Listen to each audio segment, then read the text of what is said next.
Bismillahirrahmanirrahim. Assalamualaikum warahmatullahi wabarakatuh. Apa kabar hari ini Ananda ibu guru yang soleh dan soleha? Alhamdulillah, semoga kita semua selalu sehat walafiat dan selalu dalam lindungan Allah Subhanahu wa Ta'ala. Oke, hari ini ibu guru akan menjelaskan tentang pembelajaran 4 tema 8 subtema 2. Nah, pembelajaran 4 meliputi 3 mata pelajaran, yaitu yang pertama muatan pembelajaran IPS, yang kedua adalah bahasa Indonesia, dan yang ketiga adalah PPKN. Oke, kita masuk pada muatan IPS. Nah, pada pembelajaran sebelumnya, ibu guru telah menjelaskan tentang jenis usaha perseorangan. Ayo, siapa yang masih ingat tentang jenis usaha perseorangan? Oke, nah sekarang kita masuk di jenis usaha kelompok. Jadi, usaha kelompok biasanya dikelola dan dimiliki oleh lebih dari satu orang. Usaha kelompok memiliki modal besar yang berasal dari beberapa pemilik sehingga mampu menghasilkan barang atau jasa yang beragam jenisnya. Nah, ada 5 contoh usaha kelompok. Yang pertama, badan usaha milik negara atau biasa disebut dengan BUMN. Nah, BUMN ini adalah usaha ekonomi yang sebagian besar modalnya berasal dari negara. Tujuannya untuk melindungi kepentingan rakyat atau memenuhi kebutuhan dan meningkatkan kesejahteraan. Contohnya adalah badan usaha penyedia fasilitas umum. Contoh yang paling dekat dari sekolah kita adalah Bank BRI. Nah, Bank BRI itu merupakan badan usaha milik negara yang dimana modalnya sebagian besar dimiliki oleh negara. Oke, yang kedua adalah firma. Firma adalah ekonomi yang didirikan oleh 2 orang atau lebih yang sudah saling mengenal. Contohnya adalah firma hukum. Biasanya menyediakan fasilitas tentang konsultasi hukum. Nah, oke. Contoh usaha kelompok yang ketiga, persekutuan komanditer. Nah, usaha ini dikelola oleh beberapa orang yang terdiri dari anggota aktif dan anggota pasif. Anggota aktif merupakan pemilik modal sekaligus bertugas menjalankan usaha, sedangkan anggota pasif hanya menanamkan modal. Jadi, perbedaan antara anggota aktif dan anggota pasif adalah anggota aktif yang juga merupakan pemilik modal tapi menjalankan usaha, sedangkan anggota pasif hanya menanamkan modal saja.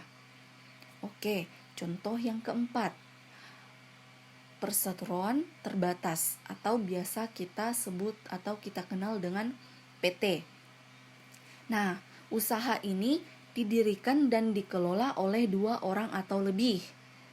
Jadi, perseroan terbatas atau PT ini memperoleh modal dari penjualan saham yang dilakukan oleh pemilik PT. Contohnya adalah PT Penerbit Erlangga. Nah, ini PT Penerbit Erlangga ini buku yang selalu kita pakai di sekolah, itu buku Bupena.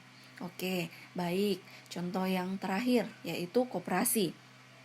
Nah, koperasi ini adalah usaha kelompok yang dikelola atas asas kekeluargaan. Contohnya seperti koperasi unit desa yang menyediakan bahan pertanian, atau koperasi yang menjual berbagai kebutuhan sehari-hari seperti koperasi sekolah yang menjual perlengkapan sekolah. Nah, kita masuk pada pelajaran berikutnya, yaitu pelajaran bahasa Indonesia. Nah, pelajaran bahasa Indonesia kali ini kita mempelajari tentang menghimpun peristiwa penting dalam teks non-fiksi. Setiap paragraf dalam teks mengandung peristiwa-peristiwa penting yang akan menambah wawasanmu. Kamu dapat menghimpun peristiwa penting dalam teks non-fiksi. Nah, adapun kata menghimpun ini adalah mengidentifikasi dan mengumpulkan informasi peristiwa yang ada di dalam teks non-fiksi. Peristiwa penting yang telah kita himpun dapat disajikan dalam bentuk peta pikiran. Jadi, sebelum kita mengumpulkan atau menghimpun peristiwa penting dalam teks non-fiksi, pertama-tama kita baca dulu teksnya. Setelah itu, kita himpun, artinya kita identifikasi dan kita kumpulkan informasi peristiwa yang ada pada teks tersebut. Dan kalau ingin lebih mudahnya, kita sajikan dalam bentuk peta pikiran. Oke, kita masuk pada pelajaran berikutnya, yaitu PPKN. Nah, pada muatan PPKN kali ini, kita akan mempelajari tentang memaknai keberagaman adat istiadat di Indonesia. Pelestarian adat istiadat di tiap daerah di Indonesia memiliki tujuan sebagai berikut, yaitu yang pertama, melindungi dan membina adat istiadat serta nilai sosial budaya masyarakat. Yang kedua, menumbuhkan semangat kebersamaan dan kegotong royongan. Yang ketiga, memelihara kelestarian dan keseimbangan lingkungan alam. Nilai-nilai adat istiadat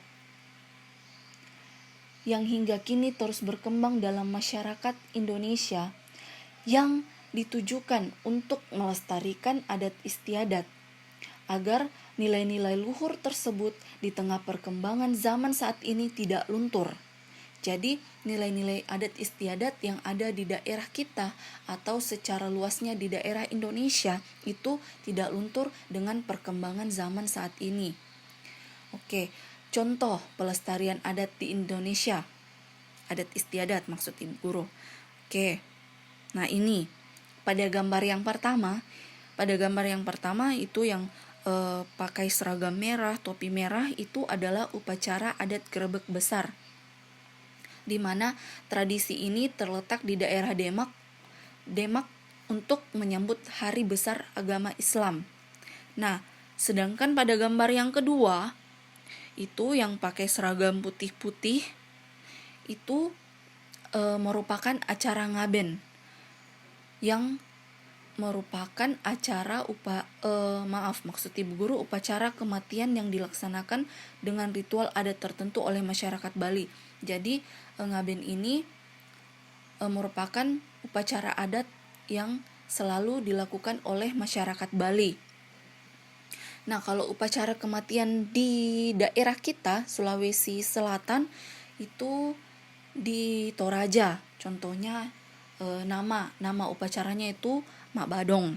Nah, ini adat istiadat ini menunjukkan semangat gotong royong dalam masyarakat Indonesia. Hal tersebut tidak hanya pada proses berjalannya upacara adat, namun juga sejak persiapan upacara yang melibatkan banyak orang untuk mempersiapkan acara adat tersebut. Jadi, sebelum acara adat tersebut dilakukan, otomatis hari-hari sebelumnya seluruh masyarakat itu bekerja sama dan bergotong royong agar upacara adat tersebut terlaksana dengan baik. Nah, oke, sampai di sini pembelajaran yang bisa Ibu Guru sampaikan. Semoga Ananda semua paham dan bisa mengerti dengan penjelasan Ibu Guru. Oke, akhirul kalam. Wassalamualaikum warahmatullahi wabarakatuh.